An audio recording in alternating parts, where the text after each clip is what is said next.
नमस्कार। Nucleus academy of science में आपका स्वागत है। आज हम देखेंगे रोटेशनल डायनामिक का पार्ट 4, जो हमारा टॉपिक है centrifugal force and centrifugal force.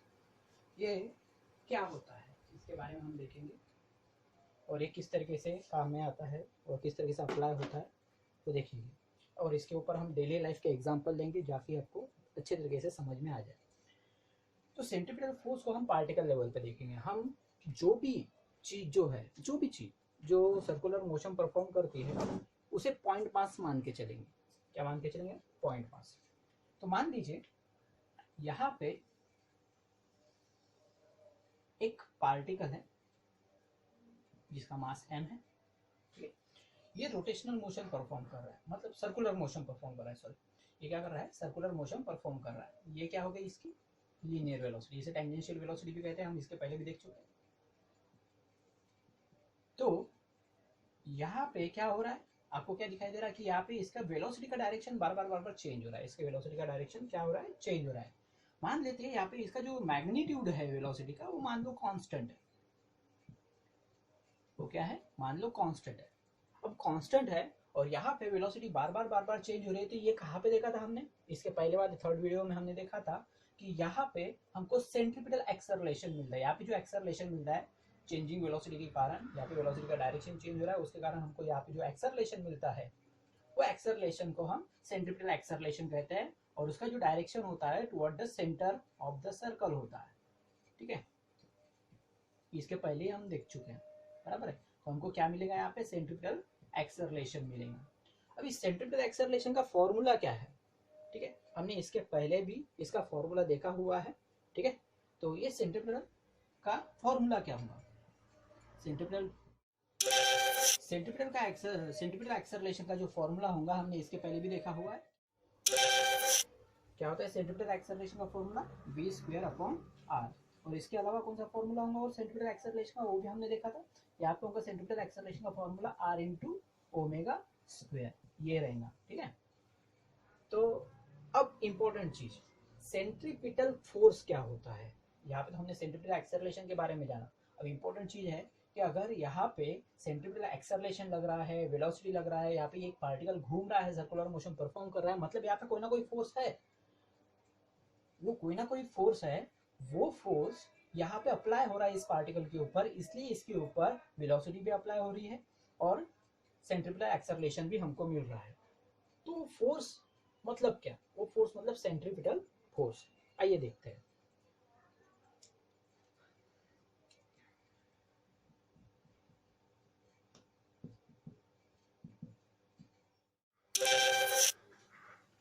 जो सेंट्रीपिटल फोर्स होता है ये रियल टाइप का फोर्स होता है।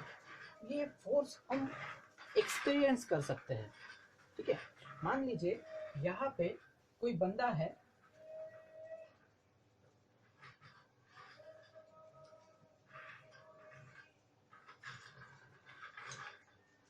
यहाँ पे कोई बंदा है और ये क्या कर रहा है?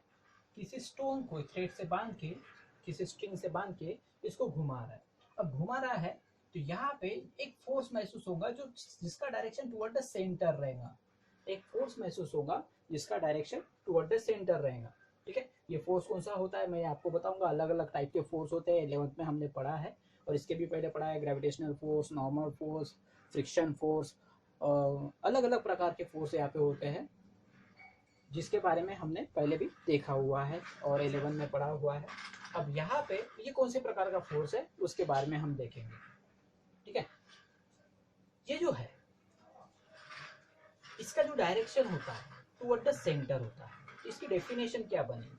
इसकी डेफिनेशन क्या बनेगी? यहाँ पे हमने देखा कि ये जो पार्टिकल घूम रहा है, ये पार्टिकल घूम रहा है क्योंकि इसके ऊपर फोर्स अप्लाई हो रहा है, और यहाँ पे जो फोर्स अप्लाई हो रहा है इसका डायरेक्शन जो होता है वो टुवर्ड द सेंटर होता है। इस फोर्स का डायरेक्शन कहाँ पे होता है? टुवर्ड द सेंटर होता है। ये पार्टिकल अगर यहाँ पे भी जाता है तो तब भी उसका जो डायरेक्शन रहेगा फोर्स का, उसका भी डायरेक्शन टुवर्ड द सेंटर रहेगा। यहाँ पे भी जाएगा तो इसका भी डायरेक्शन टुवर्ड द सेंटर रहेगा। यानी यहाँ पे जितने भी फोर्स अप्लाई हो रहा है पूरे सर्कुलर पाथ के ऊपर, सबका डायरेक्शन कैसे रहेगा? टुवर्ड द सेंटर रहेगा। मतलब डेफिनेशन क्या बनेगी? The force which is act toward the centre of the circle, ठीक है। इस प्रकार से ये इसकी डेफिनेशन बनेगी। चलो मैं डेफिनेशन भी लिख के देखता हूँ यहाँ पे शॉर्टकट में। यहाँ पे जो फोर्स अप्लाई हो रहा है जिसका डायरेक्शन टुवर्ड द सेंटर है, तो उसकी डेफिनेशन कैसे बनेगी सेंट्रीपिटल फोर्स की? द फोर्स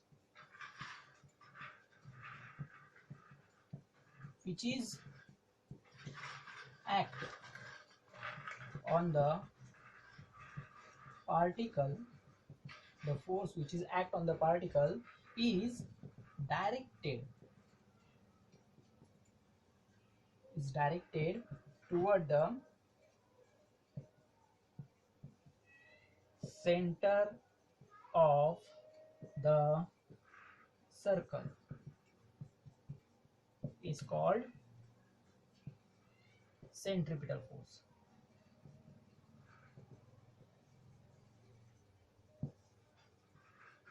उसी को हम क्या कहेंगे? सेंट्रीपिटल फोर्स कहेंगे। ऐसा फोर्स जो पार्टिकल के ऊपर अप्लाई हो रहा है और उसका डायरेक्शन उस सर्कुलर मोशन के सेंटर की तरफ होता है, उस सर्कुलर ट्रैक के सेंटर की तरफ होता है, ऐसे फोर्स को हम सेंट्रीपिटल फोर्स कहते हैं। तो आइए देखते हैं, मैंने पहले ही कहा था कि ये रियल फोर्स है, इसे हम एक्सपीरियंस कर सकते हैं। तो यहाँ पे ये कौन से प्रकार का फोर्स लग रहा है, ठीक है। पहले इसका फॉर्मूला जान लेते हैं, बाद में ये सेंट्रीपिटल फोर्स क्या होता है, कैसे होता है, उसके बारे में जानेंगे, ठीक है। तो देखते हैं। मान लीजिए according to Newton second law force का फॉर्मूला क्या होता है? मास इनटू एक्सेलरेशन, बराबर। और यहाँ पे जो फोर्स अप्लाई हो रहा है उसका डायरेक्शन कहाँ पे? सेंटर की तरफ। इसलिए यहाँ पे कौन सा एक्सेलरेशन मिलता है हमको? कौन सा एक्सेलरेशन मिलता है? Centripetal acceleration. इसलिए सेंट्रीपिटल एक्सेलरेशन और यहाँ पे सेंट्रीपिटल फोर्स हम लिखेंगे, ठीक है। सेंट्रीपिटल फोर्स और सेंट्रीपिटल एक्सेलरेशन। तो ये इसका सेंट्रीपिटल एक्सेलरेशन का फॉर्मूला पुट करो। दो फॉर्मूले, कौन सा फॉर्मूला पुट करोगे? एक तो ये करोगे, नहीं तो ये करोगे, दोनों भी कर सकते हो अलग अलग। तो मास एक फॉर्मूला बनेगा सेंट्रीपिटल एक्सेलरेशन का, सेंट्रीपिटल फोर्स का, that is mass into mv² upon r, बराबर है। ये एक फॉर्मूला बना। और दूसरा फॉर्मूला क्या बनेगा सेंट्रीपिटल फोर्स का? अगर ये वाला फॉर्मूला पुट करते हैं तो mass into r into omega square, ठीक है।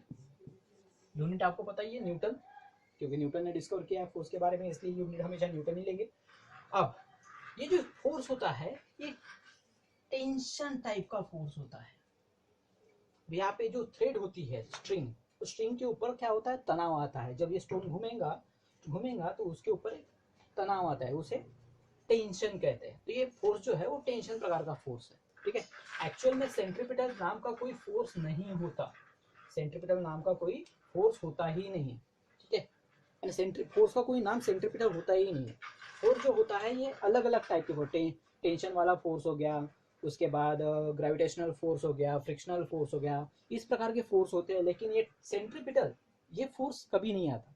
तो ये क्या है फिर? ये सेंट्रीपिटल जो नाम है ये फोर्स का प्रॉपर्टी है। क्या नाम है? क्या है? प्रॉपर्टी, ठीक है। ये इसकी प्रॉपर्टी है। अब यहाँ पे ये सेंट्रीपिटल फोर्स को हम रिजल्टेंट फोर्स भी कह सकते हैं। क्या कह सकते हैं? Resultant force. अब ये ऐसा क्यों कहते हैं? रिजल्टेंट फोर्स क्यों कह सकते हैं भाई? क्यों ऐसा कहा रिजल्टेंट फोर्स? देखिए ये जो पार्टिकल, ये पार्टिकल जो है यहाँ पे घूम रहा है, ठीक है। यहाँ पे टेंशन अप्लाई होगा। जब ये पार्टिकल यहाँ पे जाएगा तो यहाँ पे भी टेंशन अप्लाई होगा। जब ये पार्टिकल यहाँ पे जाएगा यहाँ पे भी टेंशन अप्लाई होगा। जब ये पार्टिकल यहाँ पे जाएगा तो यहाँ पे भी टेंशन अप्लाई होगा। यहाँ पे जाएगा तो यहाँ पे भी टेंशन अप्लाई होगा। तो हर बार क्या हो रहा है? यहाँ पे टेंशन अप्लाई हो रहा है। तो ये सभी टेंशन वाला जो फोर्स है, जो फोर्स यहाँ पे टेंशन के फॉर्म में लग रहा है, ये सबका सम, इसका सम जो होता है उसे सेंट्रीपिटल फोर्स कहते हैं। इस सभी का सम जो होता है सेंट्रीपिटल फोर्स, इसलिए इसे रिजल्टेंट फोर्स भी कहते हैं, ठीक है। तो आपको ये समझ में आ गया होगा और आपको फॉर्मूला भी समझ में आ गया होगा सेंट्रीपिटल फोर्स का। और ये कैसे आया, इसका रिलेशन में यहाँ पे यूज किया है, ठीक है। इसका फॉर्मूला होता है v² का, उसके ऊपर से ये फॉर्मूला तैयार होता है। आपको इसका फॉर्मूला पता होगा, v का फॉर्मूला मैं यहाँ पे लिख के देता हूँ। v का फॉर्मूला होता है r इंटू ओमेगा। यहाँ पे आप पुट कर लीजिए, आपको इसका आंसर मिल जाएगा ये कैसे आया करके, ठीक है।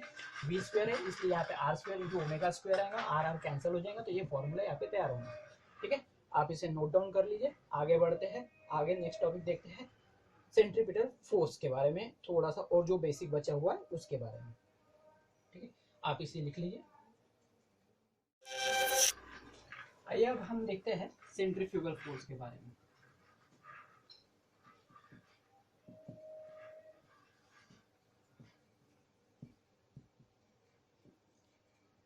जैसे कि मैंने कहा था सेंट्रीपिटल फोर्स ये रियल फोर्स होता है, इसे हम एक्सपीरियंस कर सकते हैं, और सेंट्रीपिटल फोर्स ऐसा कुछ होता ही नहीं है। पहली बात तो ये फोर्स की सिर्फ प्रॉपर्टी होती है, सेंट्रीपिटल नाम का कोई फोर्स नहीं होता, वो सिर्फ प्रॉपर्टी होती है। फोर्स अलग अलग टाइप के होते हैं, लेकिन सेंट्रीपिटल ये नाम फोर्स का नहीं है, ये उसकी प्रॉपर्टी है। और जो इसे रिजल्टेंट फोर्स भी कहते हैं, हमने ये भी देखा था। और जो टोटल टेंशन, नेट टेंशन जो अप्लाई होता है उस स्ट्रिंग के ऊपर या फिर किसी पार्टिकल के ऊपर, जो टोटल फोर्स अप्लाई होता है उसे हम सेंट्रीपिटल फोर्स कहते हैं। ठीक है, अब देखेंगे उसके बाद का टॉपिक है हमारा सेंट्रीफ्यूगल फोर्स। ठीक है, अब ये सेंट्रीफ्यूगल फोर्स क्या होता है भाई, ये उसी का अपोजिट, ये उसी का अपोजिट। अगर यहाँ पे किसी पार्टिकल की, इसके पहले हमने क्या देखा कि भाई सेंट्रीपिटल फोर्स क्या होता है, उसकी डेफिनेशन क्या है। एक फोर्स होता है जो पार्टिकल के ऊपर अप्लाई होता है और जिसका डायरेक्शन, उस फोर्स का डायरेक्शन उस सर्कुलर पाथ के सेंटर की तरफ होता है। The force which is act toward the centre of the circle, वो फोर्स जिस पार्टिकल ऊपर अप्लाई हो रहा है वो फोर्स का डायरेक्शन सेंटर की तरफ होता है, इसलिए उसे सेंट्रीपिटल फोर्स कहते हैं। यहाँ पे सेंट्रीफ्यूगल फोर्स के बारे में भी देखेंगे, ये थोड़ा उसका उल्टा होता है। ठीक है, अब यहाँ पे सिंपल तरीके से मैं तुमको समझाता हूँ। मान लीजिए कि आप, मेरी गो राउंड तो आपको पता होगा। ठीक है, आप किसी मेरी गो राउंड में हैं, यहाँ पे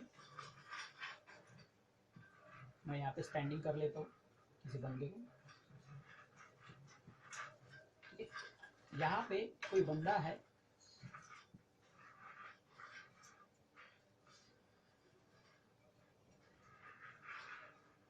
जो मेरे को राउंड पे खड़ा हुआ है। ठीक है, या फिर कोई यहाँ पे एनिमल्स टाइप के कुछ उसके स्टैचू होते हैं, उसके ऊपर बैठ जाते हैं, वो ऐसे प्रकार का मेरे को। तो मैंने थोड़ा सिंपल तरीके से डायग्राम निकाली। तो यहाँ पे ये जो बंदा है, जब ये राउंड होगा, ये रोटेट होगा, तो ये खुद के ऊपर एक फोर्स अप्लाई करेगा। और ये फोर्स कैसे रहेगा, ये फोर्स इसको बाहर की तरफ धकेलने की कोशिश करेगा। ये जो फोर्स रहेगा इसको बाहर की तरफ धकेलने की कोशिश करेगा। आइए देखते हैं पार्टिकल लेवल पे। मान लीजिए ये कोई सर्कुलर पाथ है जिसके ऊपर कोई पार्टिकल क्या कर रहा है, पार्टिकल क्या कर रहा है, सर्कुलर मोशन परफॉर्म कर रहा है। अब यहाँ पे जब ये सर्कुलर फॉर्म में मोशन करेगा तो यहाँ पे एक फोर्स अप्लाई होगा, जो फोर्स उस पार्टिकल को बाहर की तरफ धकेलेगा। ठीक है, वो फोर्स उसको बाहर की तरफ धकेलेगा।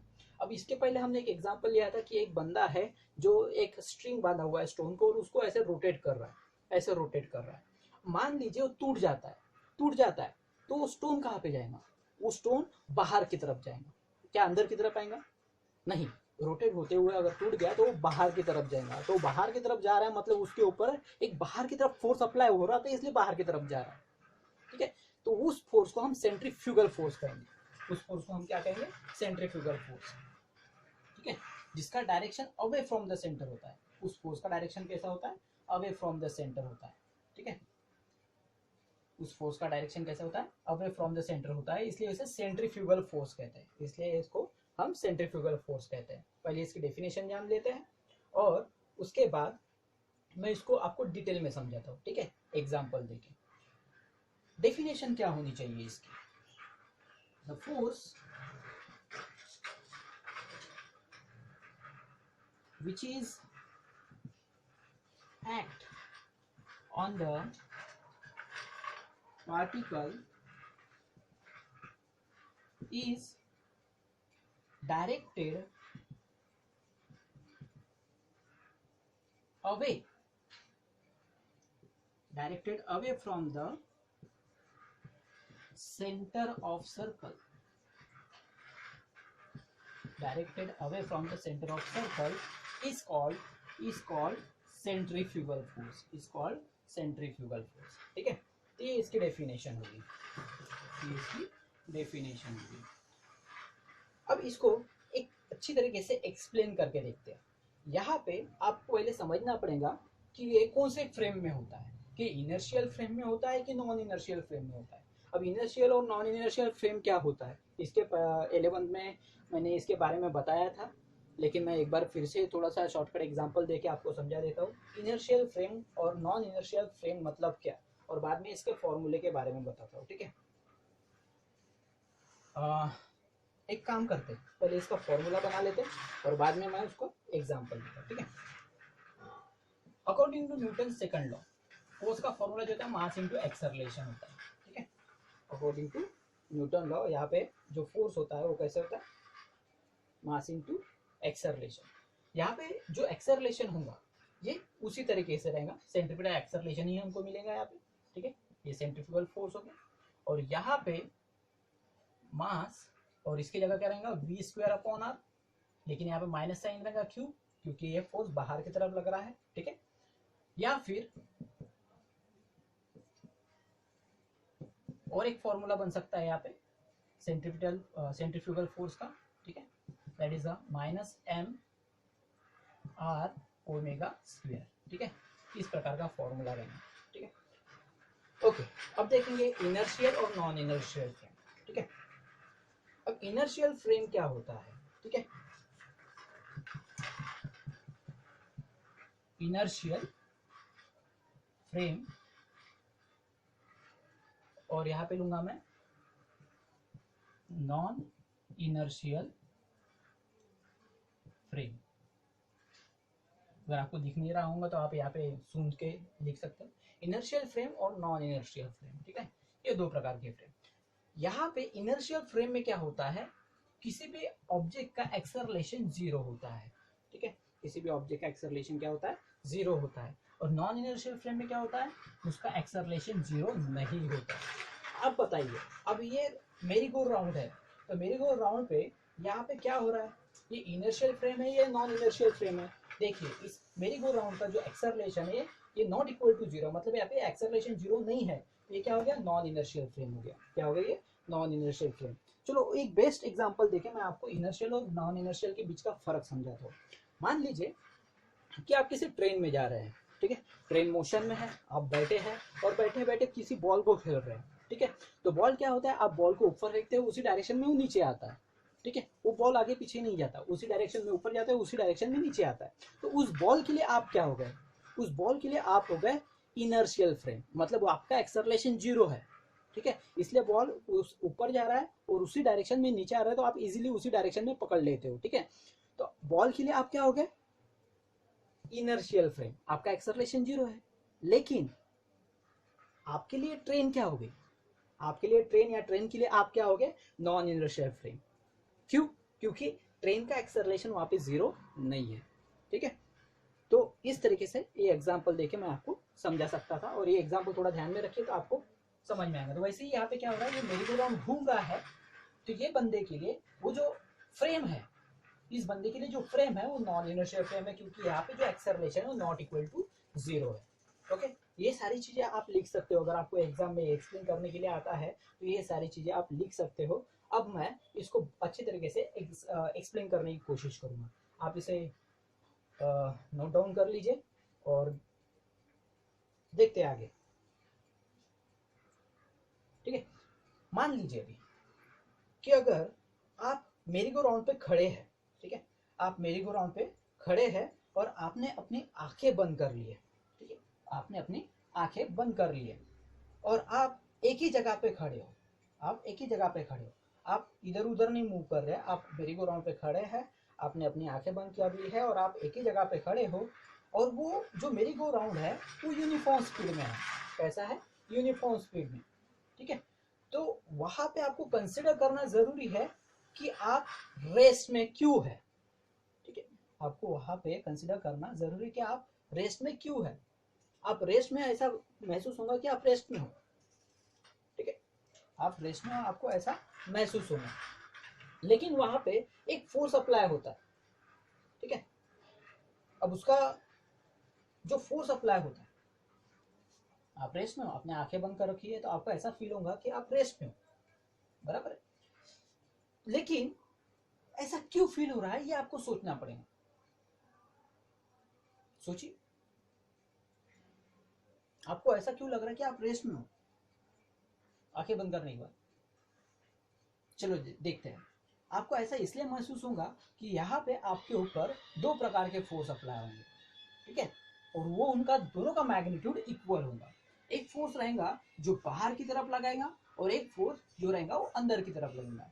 यानी यहाँ पे इस बंदे के ऊपर क्या हो रहा है, इस बंदे के ऊपर दो फोर्स अप्लाई हो रहे हैं, एक फोर्स बाहर की तरफ अप्लाई हो रहा है जिसे अपन सेंट्रीफ्यूगल फोर्स कहेंगे, और एक फोर्स अंदर की तरफ अप्लाई होता है जिसे हम सेंट्रीपिटल फोर्स कहते हैं। दोनों का मैग्नीट्यूड इक्वल रहेगा, यहाँ पे दोनों की वैल्यू इक्वल रहेंगी, इसलिए आप फील कर रहे हो कि वहां पे रेस्ट में होकर के दोनों का मैग्नीट्यूड जो रहेगा, यहाँ पे दोनों का मैग्नीट्यूड जो रहेगा वो दोनों का मैग्नीट्यूड इक्वल रहेगा। ठीक है, सेंट्रीफ्यूगल फोर्स का और सेंट्रीपिटल फोर्स का जो मैग्नीट्यूड है वो दोनों का मैग्नीट्यूड इक्वल रहेगा, इसलिए आप फील कर रहे हो कि आप रेस्ट में हो। लेकिन डायरेक्शन अपोजिट है भाई, यहाँ पे दोनों फोर्स का डायरेक्शन कैसा है, अपोजिट है। यहाँ पे दोनों फोर्स का डायरेक्शन कैसा है, अपोजिट है। ठीक है, जो फोर्स आपको बाहर की तरफ लग रहा है, जो फोर्स जो अंदर की तरफ लगता है उसको सेंट्रीपिटल फोर्स कहते हैं, लेकिन जो फोर्स बाहर की तरफ अप्लाई होता है उसे सेंट्रीफ्यूगल फोर्स कहते हैं। और एक चीज, ये जो फोर्स होता है सेंट्रीफ्यूगल फोर्स जो होता है ये नॉन रियल फोर्स होता है, नॉन रियल फोर्स। ये जो होता है ये नॉन रियल फोर्स होता है, इसे हम सूडो फोर्स भी कहते हैं। ठीक है, इसे हम सूडो फोर्स भी कहते हैं। तो आपको ये समझ में आ गया होगा, ये नॉन रियल फोर्स है, इसे हम सूडो फोर्स भी कह सकते हैं। ठीक है, मतलब इमेजिन करना पड़ता है इस फोर्स को, इसका कोई फिक्स ओरिजिन नहीं होता कि ये फोर्स कहाँ पे लग रहा है, कैसे लग रहा है, इसका कोई इमेजिन यानी फिक्स ओरिजिन नहीं होता। ये पहले वाले पार्ट में मैंने आपको बताया था। ठीक है, तो आपको ये समझ में आ गया होगा। और आगे देखते हैं कि मान लीजिए कि आपने ये धीरे धीरे जो हो रहा है मेरी गो राउंड एकदम से तो स्पीड में नहीं पकड़ता ना, एकदम से यूनिफॉर्म में तो नहीं आएगा। आप खड़े हो उसके ऊपर और धीरे धीरे धीरे धीरे उसकी स्पीड बढ़ रही है और यूनिफॉर्म में आ रहा है। तो जब ये यूनिफॉर्म में आते रहता तो आपको फील होता है कि यहाँ पे एक फोर्स लग रहा है जो आपको बाहर की तरफ धकेलता है, बराबर है। वही फोर्स होता है सेंट्रीफ्यूगल फोर्स, जिसका फॉर्मूला हमने यहाँ पे लिखा हुआ है। ठीक है, तो आपको ये समझ में आ गया होगा। एक बात यहाँ पे ध्यान में रखो, अगर आपको यहाँ पे ऐसा लगना है कि भाई सेंट्रीफ्यूगल फोर्स यहाँ पे लग रहा है कि नहीं लग रहा है, तो यहाँ पे सेंट्रीफ्यूगल फोर्स अगर ग्रेटर रहेगा सेंट्रीपिटल फोर्स से तो ही आपको महसूस होगा कि वहां पे एक फोर्स लग रहा है। ऐसे बहुत सारे एग्जांपल हम देख सकते हैं। मान लीजिए आप बस में जा रहे हैं और बस अचानक से लेफ्ट में मुड़ जाती हो, तो आप कहाँ पे मुड़ोगे, आप राइट साइड में मुड़ेंगे। ठीक है, तो आपके ऊपर एक फोर्स लगेगा जो राइट साइड में लगेगा, तो वो जो फोर्स आपको लग रहा है वो कैसे रहेगा, सेंट्रीफ्यूगल फोर्स रहेगा। ठीक है, मान लीजिए कार में जा सकते हो, है ना, कार में जब जाते हो तो कार इधर लेफ्ट में टर्न होती है तो आप राइट में मुड़ जाते हो थोड़ी देर के लिए। ठीक है, तो वो कौन सा हो गया, सेंट्रीफ्यूगल फोर्स हो गया। ये जो होता है ये दोनों अगर इक्वल रहेंगे, दोनों का मैग्नीट्यूड अगर इक्वल रहेगा तो ये स्किडिंग होने से आपको बचाता है। ठीक है, अगर कार टर्न हो रही है और अचानक वहां पे सेंट्रीफ्यूगल फोर्स बढ़ जाता है तो क्या हो जाएगा, कार उधर चली जाएंगी। या फिर कोई बाइक है, बाइक के ऊपर सेंट्रीफ्यूगल फोर्स अगर मान लीजिए ये रोड है, ठीक है, इसे बैंक रोड कहते हैं, आगे चल के अपन देखेंगे। और यहाँ से कोई बाइक जा रही है, और इसका सेंट्रीफ्यूगल फोर्स बढ़ जाएगा तो ये क्या हो जाएगा, इधर चले जाएंगे। ठीक है, यहाँ पे सेंट्रीफ्यूगल फोर्स ज्यादा बढ़ने के कारण ये क्या हो गया, स्किड हो गया। तो यहाँ पे दोनों फोर्स अगर इक्वल रहेंगे, सपोज मान लो सेंट्रीफ्यूगल फोर्स और इक्वल टू सेंट्रीपिटल फोर्स, दोनों का मैग्नीट्यूड अगर इक्वल रहेगा तो ये ही बाइक वाला जो बंदा है ये आसानी से यहाँ पे टर्न ले पाएगा और ये स्किडिंग होने से बच जाएगा। मतलब जब सेंट्रीपिटल फोर्स और सेंट्रीफ्यूगल फोर्स का मैग्नीट्यूड इक्वल रहेगा तो it's prevent from the skidding of the vehicle. Okay, आपको समझ में आ गया होगा। तो ये सारी चीजें आप लिख सकते हो, एग्जाम्पल दे सकते हो, आप इसको अच्छी तरीके से दिमाग में उतार लो। नेक्स्ट टॉपिक देखते हैं इसके बाद का कि भाई इसको लिखा कैसे जाएगा, इसका फॉर्मूला कैसे लिखा जाएगा। ठीक है, टॉपिक की तरफ तो बाद में आते, पहले इसका फॉर्मूले के बारे में देखते हैं। जैसे कि मैंने यहाँ पे लिखा है कि सेंट्रीपिटल फोर्स और सेंट्रीफ्यूगल फोर्स का मैग्नीट्यूड इक्वल होता है। अब इसको पहले लिख लीजिए, मैं इसको मिटा देता हूँ। ओके, तो आपने नोट डाउन कर लिया होगा। मैं एक चीज आपको बता देना चाहता हूँ कि अगर मेरी गो राउंड यूनिफॉर्म स्पीड में आने से पहले, मेरी गो राउंड जो है यूनिफॉर्म स्पीड में आने से पहले उसका जो फ्रेम ऑफ रेफरेंस है उसका फ्रेम ऑफ रेफरेंस जीरो नहीं होता। ठीक है, यूनिफॉर्म स्पीड में आने से पहले वो मेरी गो राउंड का फ्रेम ऑफ रेफरेंस जीरो नहीं होता। इसलिए तो एक फोर्स ज्यादा का लगता है, यानी आप फील कर सकते हो कि सेंट्रीफ्यूगल फोर्स लग रहा है करके, ठीक है। लेकिन अगर मेरी को यूनिफॉर्म स्पीड में आ गया तो उसका फ्रेम ऑफ रेफरेंस जीरो हो जाता है, ठीक है। अब फ्रेम ऑफ रेफरेंस जीरो हो जाता है तो उसका उस समय हम उसको लिख कैसे सकते हैं, किस तरीके से लिखेंगे, तो रिजल्टेंट फोर्स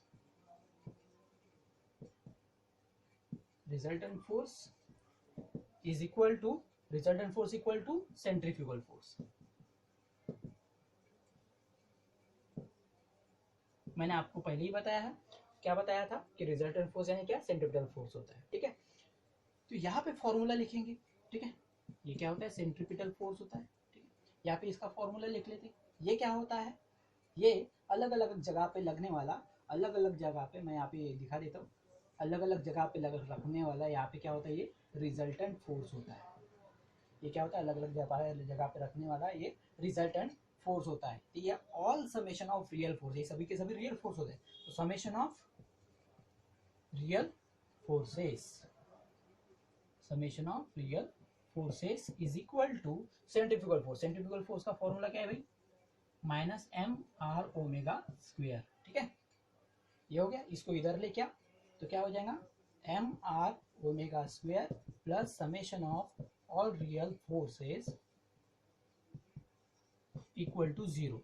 तो आपको ये समझ में आ गया होगा कि सेंट्रीफ्यूगल फोर्स और जो रिजल्टेंट फोर्स होता है उसका सम क्या होता है, जीरो होता है। कब, जब वहां पे दोनों का मैग्नीट्यूड इक्वल हो जाएगा, दोनों का मैग्नीट्यूड इक्वल हो जाएगा, तब इसका समेशन क्या हो जाएगा, एडिशन क्या हो जाएगा, जीरो हो जाएगा। तो ये बात समझ में आ गई होंगी। और एक एग्जांपल लेते हैं कि किस तरीके से इसको हम समझ सकते हैं। देखिए एक क्वेश्चन, मान लीजिए एक क्वेश्चन पूछ रहा हूं कि, इसे नोट डाउन कर लीजिए।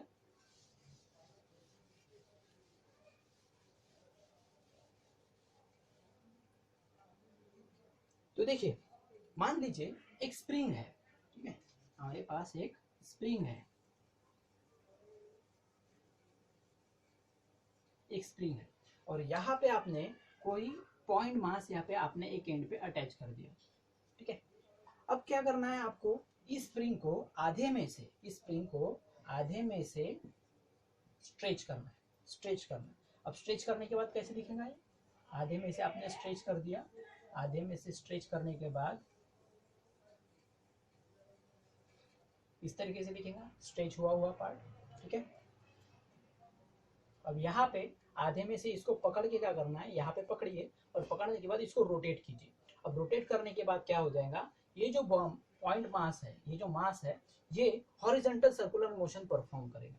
ये क्या करेगा, हॉरिजॉन्टल सर्कुलर मोशन परफॉर्म करेगा, इस तरीके से हॉरिजॉन्टल सर्कुलर मोशन यहाँ पे परफॉर्म करेगा।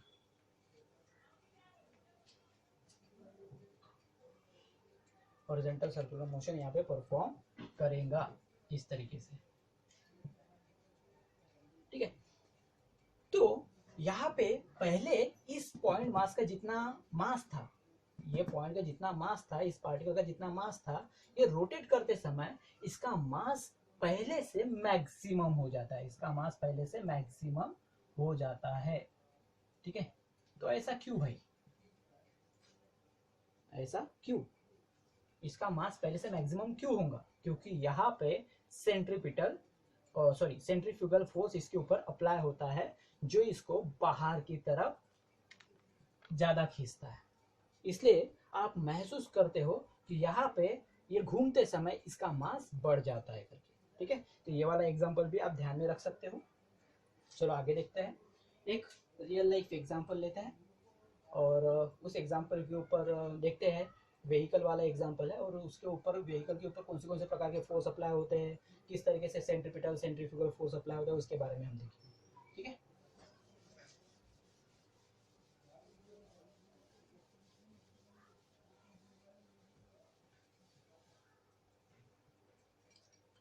तो अपना नेक्स्ट टॉपिक है vehicle along a horizontal circular track.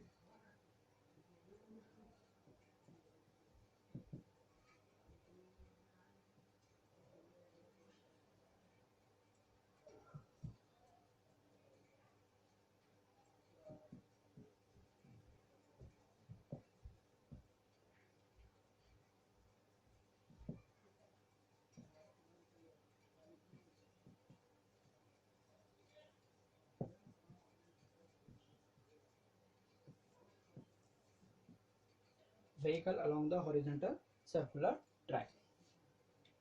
अब यहाँ पे मान लीजिए ये कोई सर्कुलर ट्रैक है, ठीक है। इस सर्कुलर ट्रैक के ऊपर कोई व्हीकल मोशन कर रहा है, इस तरीके से कोई व्हीकल इसके ऊपर क्या कर रहा है, इस सर्कुलर ट्रैक पे मोशन कर रहा है।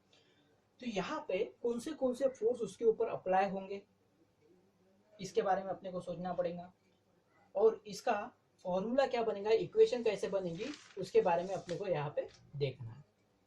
चलो देखते हैं। यहाँ पे ये क्या हो जाएगा, सर्कुलर ट्रैक का जो रेडियस रहेगा, वो सर्कुलर ट्रैक का रेडियस मैं यहाँ पे r से शो कर देता हूँ, ठीक है। ये हो जाएगा इसका सर्कुलर ट्रैक का रेडियस r, और इसका मास जो है, इसका मास m है। इस व्हीकल का मास, इसे पॉइंट मास मान के चलना पड़ेगा अपने को, क्योंकि ये सर्कुलर ट्रैक पे घूम रहा है, तो अपन पॉइंट मास मान के ही चलते हैं। तो यहाँ पे इसका मास रहेगा m, और यहाँ पे क्या हो जाएगा, एक ग्रेविटेशनल फोर्स यहाँ पे लगेगा, that is the mg, that is the weight of the vehicle mg, ठीक है। ये क्या हो जाएगा, ये रोड के ऊपर अप्लाई होगा, दैट इज mg।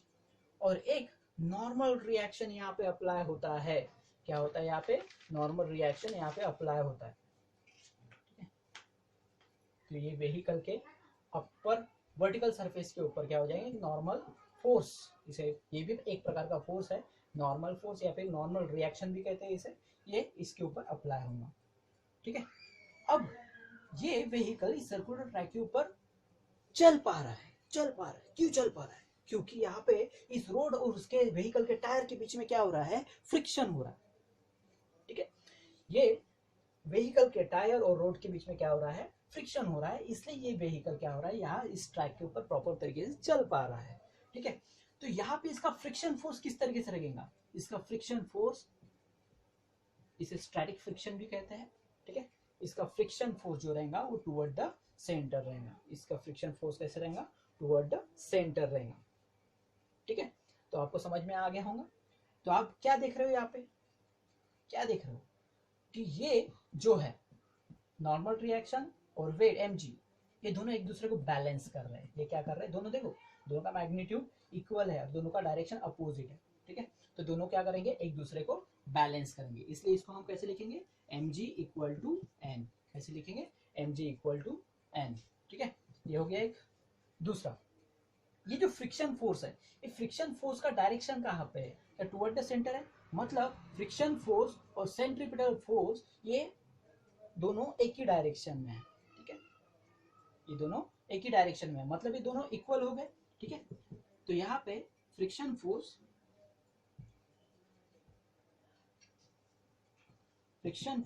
और सेंट्रीपिटल फोर्स क्या हो गए, इक्वल हो गए। चलो इसका फॉर्मूला क्या हो जाएगा सेंट्रीपिटल फोर्स का, इसे एम आर ओमेगा स्क्वायर भी लिख सकते हो आप, या फिर M V square upon R भी लिख सकते हो, किसको, सेंट्रीपिटल फोर्स को, ठीक है। अब आपको क्या करना है, ये हो गया इक्वेशन नंबर 2, अब दोनों में से किसी का भी यूटिलाइज कर सकते हो, ठीक है। अब दोनों को डिवाइड कर दो, मान लो फ्रिक्शन फोर्स यहाँ पे लिख लेते हो from 1 and 2,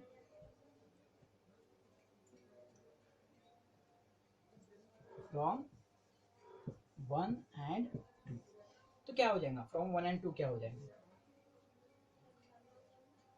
friction force upon normal is equal to, यहाँ पे इसका फॉर्मूला, फ्रिक्शन फोर्स का फॉर्मूला एक बार ये ले लेते, एक बार ये ले लेते, एम आर ओमेगा स्क्वायर, और नॉर्मल रिएक्शन का mg, और दूसरा वाला यूज कर लेते हैं M V square upon R, M V square upon R, ठीक है। और ये रहेगा mg अपॉन में mg, और ये mg क्या हो जाएगा, आर नीचे आ जाएगा, तो ये इस तरीके से बन जाएगा, ठीक है, ये इस तरीके से बन जाएगा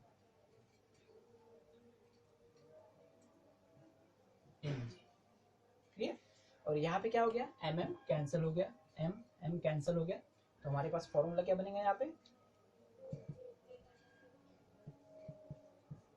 Fs upon n, friction force upon normal, that is R omega square upon g, या फिर v square upon R G, ठीक है। अपने को निकालना है कि अगर यहाँ पे इस व्हीकल की स्पीड अगर इंक्रीज हो जाती है, आप अभी ध्यान दीजिए, इंपॉर्टेंट चीज, इस व्हीकल की इस सर्कुलर ट्रैक के ऊपर अगर स्पीड बढ़ जाती है तो क्या स्टैटिक फ्रिक्शन भी बढ़ जाएगा, ठीक है, स्टैटिक फ्रिक्शन भी बढ़ जाएगा। तो यहाँ पे मैं लिख लेता हूँ यहाँ पे क्या कि if speed of vehicle is increases then static friction is also increases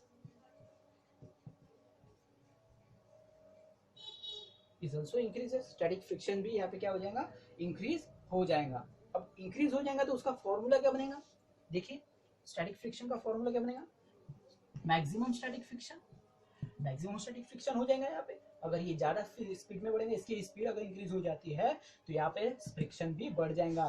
तो मैक्सिमम फ्रिक्शन का फॉर्मूला क्या रहेगा, that is the mu S into N, ठीक है। ये म्यू एस क्या है, ये म्यू एस क्या है, ये म्यू एस जो है एक कोएफिशिएंट ऑफ फ्रिक्शन है। ये म्यू एस क्या है, म्यू एस क्या है, coefficient of friction, coefficient of friction है।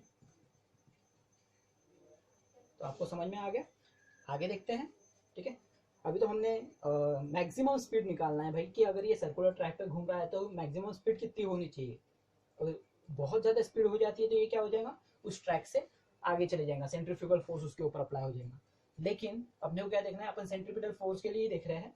ये जो एग्जाम्पल हमने लिया है, ये जो नाम लिया है, ये सेंट्रीपिटल के लिए ही हम निकाल रहे हैं, इसका फॉर्मूला तैयार कर रहे हैं मैक्सिमम स्पीड का, ठीक है। तो आप देखिए किस तरीके से होगा, ठीक है। इसको पहले नोट डाउन कर लीजिए, मैं इसको मिटा देता हूँ।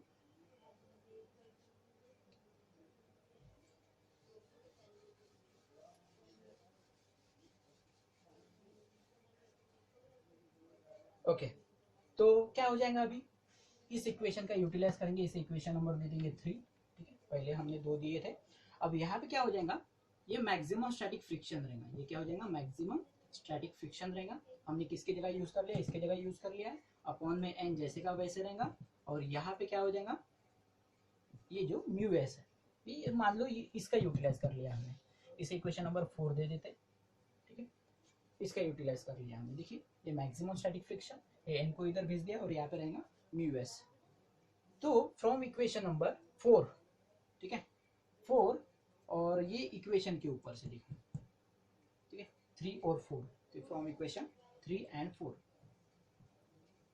फ्रॉम इक्वेशन 3 एंड 4, 3 एंड 4, तो क्या नजर आ रहा है आपको इक्वेशन नंबर 3 और 4 से, आप देखिए इक्वेशन नंबर 3 और 4 से आपको क्या नजर आ रहा है कि ये दोनों सेम सेम नजर आ रहे हैं, बराबर। तो क्या मैं, हाँ बस फर्क क्या है, यहाँ पे मैक्सिमम है, यहाँ पे मैक्सिमम नहीं लिखा, ठीक है। तो इसको भी मैक्सिमम मान सकते हो, मैंने कंडीशन बाद में लगाई ना, फॉर्मूला तो पहले आया, कंडीशन यहाँ पे भी बता सकता हूँ मैं। तो क्या हो जाएगा, अगर यहाँ पे मैक्सिमम लगाता हूँ तो यहाँ पे भी मैक्सिमम लगाना पड़ेगा, यहाँ पे भी मैक्सिमम लगाना पड़ेगा, बस इतना ही फर्क है, तो लगा देते हैं। तो क्या हो जाएगा, फ्रॉम इक्वेशन नंबर 3 एंड 4, 3 और 4 के ऊपर से नहीं लिखेंगे, ये 4 इक्वेशन इसको ना देते हुए मैं क्या करूँगा, इक्वेशन नंबर 4 इसको दे देता हूँ, ठीक है, इसे दे देता हूँ 4, ओके।